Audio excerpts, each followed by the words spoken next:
Good morning.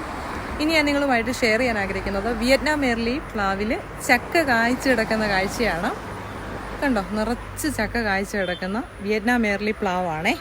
ഇത് നോക്കിയേ, എന്ത് മനോഹരമായിട്ടാണ് ചക്ക കായ്ച്ചു കിടക്കുന്നതെന്ന് നോക്കിയേ. അത് പടർന്ന് പന്തലിച്ച് കിടക്കുക. ഇത് അതിലൊക്കെ രസം ഇത് നിൽക്കുന്നത് കണ്ടോ, ഒരു കവറിലാണ് ഇത് നിൽക്കുന്നത്. കണ്ടോ, ഒരു കവറിൽ നിന്നിട്ട് അതിൻ്റെ കുറച്ച് നാളായപ്പോഴത്തേക്ക് അതിൻ്റെ വേര് മണ്ണിലോട്ട് അങ്ങ് ഇറങ്ങിപ്പോയി. ഇപ്പോഴും അത് കവറിൽ തന്നെയാണ് നിൽക്കുന്നത്. ഇത് 1 വർഷം കൊണ്ട് കായ്ക്കുന്ന പ്ലാവാണ്. കണ്ടോ, ഇതൊരു 8 മാസമായപ്പോഴത്തേക്ക് ഈ പരുവത്തിലായെന്നാണ് ഇവർ പറഞ്ഞത്. 8 മാസമൊക്കെ ആയപ്പോഴത്തേക്ക് ഇതുപോലെ ചക്ക കായ്ച്ചു. കണ്ടോ, വലിയ അത്യാവശ്യം വലിപ്പമുള്ള ചക്കകളും ഉണ്ട്. കണ്ടോ, ഇപ്പം അതിൽ നിന്ന് പഴുത്ത ഒരു ചക്ക ഇവർ പറിച്ചിരിക്കുവാണേ.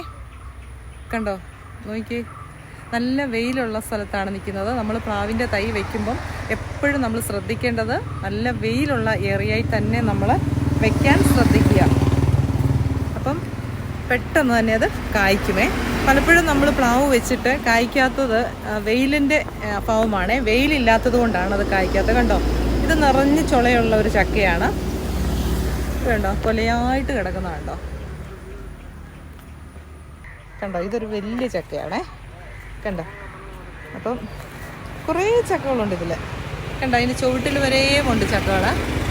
കണ്ടോ, ഈ ചുവടിനൊക്കെ ഈ വണ്ണമായിട്ടുണ്ടേ. കണ്ടോ, അപ്പം ഈ വളമൊക്കെ കൊടുക്കുന്നത് ഇങ്ങനെ ഈ കവറിലാണ് ഇവർ കൊടുക്കുന്നതേ. കണ്ടോ, അപ്പം നമുക്കും ഇതുപോലെ പ്ലാവ് വളർത്താൻ പറ്റും. മെയിനായിട്ട് നമ്മൾ ശ്രദ്ധിക്കേണ്ടത് വെയിലുള്ള ഏരിയയിൽ വെക്കുക, വളം കൊടുക്കുക, വെള്ളം കൊടുക്കുക. അതുപോലെ ഞാൻ നേരത്തെ ഒരു വീഡിയോ ചെയ്തിട്ടുണ്ടായിരുന്നു. നമുക്ക് ചട്ടിയിലും ഇതുപോലെ വെച്ച് പിടിപ്പിക്കാം, അതുപോലെ ഡയറക്റ്റ് നിലത്തും വയ്ക്കാം. അപ്പം കണ്ടോ, ഇതിന് നമ്മൾ ചാണകപ്പൊടി ഇട്ട് കൊടുക്കുക. വേറെ പ്രത്യേകിച്ച് വളമൊന്നും ഇതിന് കൊടുക്കണ്ട. ചാണകപ്പൊടി, എല്ലുപൊടിയൊക്കെ കൊടുക്കുക. അതുപോലെ നമ്മൾ ചൂട് സമയത്ത് ഇതിന് ചുവട്ടിൽ പൊതയൊക്കെ ഇട്ട് കൊടുത്താൽ മതി.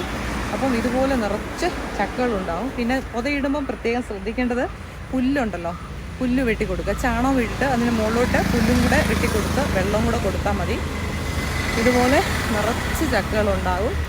നമുക്ക് 6 മാസം അല്ലെങ്കിൽ 7 മാസമൊക്കെ ആകുമ്പോഴത്തേക്ക് ഇതുപോലെ ചക്കകൾ നമ്മുടെ പ്ലാവിൽ ഉണ്ടാകണമെങ്കിൽ ഇതുപോലെ ചെയ്താൽ മതി. ഇതിപ്പോൾ കവറിലിരുന്ന് തന്നെ, ഇതൊരു ചെറിയ നഴ്സറിയാണേ, ചെറുതല്ല, ഫ്രൂട്ട്സിൻ്റെ മാത്രമുള്ളൊരു നഴ്സറിയാണ്. അവിടുത്തെ കാഴ്ചയാണിത്. അവിടെ കവറിലിരുന്ന് തന്നെ അത് ഈ പരുവായി. അപ്പം ഇതിവർ പറയുന്നത് ഏകദേശം 8 മാസമൊക്കെ ആയെന്നാണ് പറയുന്നത്. അപ്പോഴത്തേക്ക് ഇതുപോലെ ആയി. കണ്ടോ, നല്ല പഴുത്ത ചക്കയുടെ മണം വരുന്നുണ്ട്.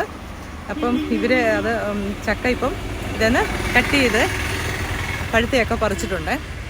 നമ്മൾ പ്ലാവ് കിളിച്ച് വരുമ്പോഴുണ്ടല്ലോ, ഇതിന് മണ്ട ഇങ്ങനെ നുള്ളി കൊടുക്കണേ. അപ്പോൾ ഇതുപോലെ പടർന്ന് വരും. മണ്ട കട്ട് ചെയ്ത് നിർത്തിയാൽ മതി. ഇതുപോലെ പടർന്ന് പന്തരിച്ച് കണ്ടോ, മുകളിലോട്ട് നമ്മൾ വളരാതെ അതിനെ കട്ട് ചെയ്ത് കൊടുക്കണം.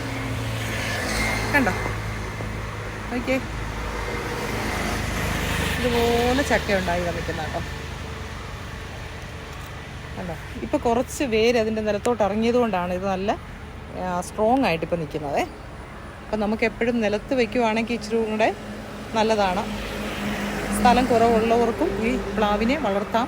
ചട്ടിയിൽ നിറച്ച് ചക്ക ഉണ്ടായി കിടക്കുന്നത് ഞാൻ നേരത്തെ ഒരു വീഡിയോ ചെയ്തായിരുന്നല്ലോ. കണ്ടോ, കൊലയായിട്ട് കിടക്കുന്നുണ്ടോ. അപ്പം നമ്മൾ എല്ലാ ദിവസവും വെള്ളവും കൊടുക്കണം. ഈ സമ്മറിൽ, ഈ ചൂട് കാലത്ത് നമ്മൾ വെള്ളവും കൂടെ കൊടുത്താൽ മതി. ഇതുപോലെ ചക്ക ഉണ്ടാവും.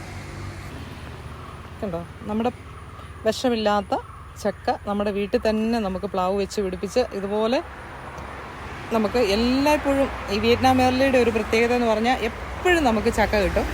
അതാണ് അതിൻ്റെ ഒരു പ്രത്യേകത. വർഷം മുഴുവനും നമുക്ക് നല്ല മധുരമുള്ള ചക്ക കഴിക്കാൻ പറ്റും. കണ്ടോ, ഈ വീഡിയോ നിങ്ങൾക്ക് ഇഷ്ടമായി കാണുമെന്ന് വിശ്വസിക്കുന്നു. ഇഷ്ടമായെങ്കിൽ ലൈക്ക് ചെയ്യാൻ മറക്കല്ലേ, കമൻറ്റ് ചെയ്യുക, ഷെയർ ചെയ്യുക. ആദ്യമായിട്ട് കാണുന്ന ആരെങ്കിലും ഉണ്ടെങ്കിൽ ഒന്ന് സബ്സ്ക്രൈബ് ചെയ്ത് സപ്പോർട്ട് ചെയ്യണേ. ആ ബെല്ലൈക്കണം ഓൾ നോട്ടിട്ട് കൊടുക്കുമ്പോൾ ഞാൻ ഇടുന്ന വീഡിയോസ് പെട്ടെന്ന് തന്നെ നിങ്ങൾക്ക് നോട്ടിഫിക്കേഷനായിട്ട് ലഭിക്കുന്നതായിരിക്കും. Okay, thank you.